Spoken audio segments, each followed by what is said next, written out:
Okay, so hello everyone. I'm again back with one more example based on comprehension.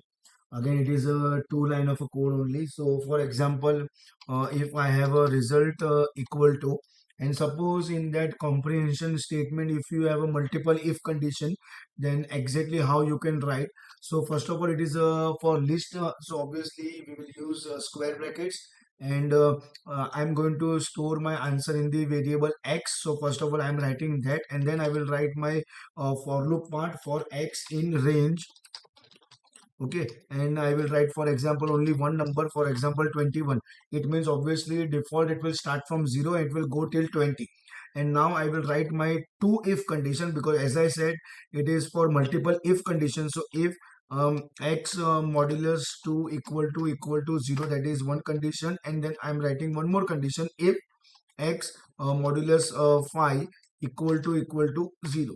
So here you all can see first it will start from the for loop basic things only, and one by one number will get stored in variable x, and it will shift to if condition, that is the first if condition, and then it will check for the second if condition. If it is true, then only it will go here.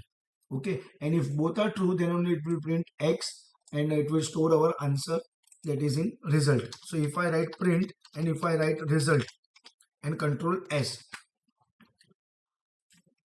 see, we are getting three answers only, 0, 10 and 20, because these three numbers are only numbers where we divide it by 2 or divided by 5, we will get the remainder as 0. So that is also one more example based on comprehension. Thank you everyone.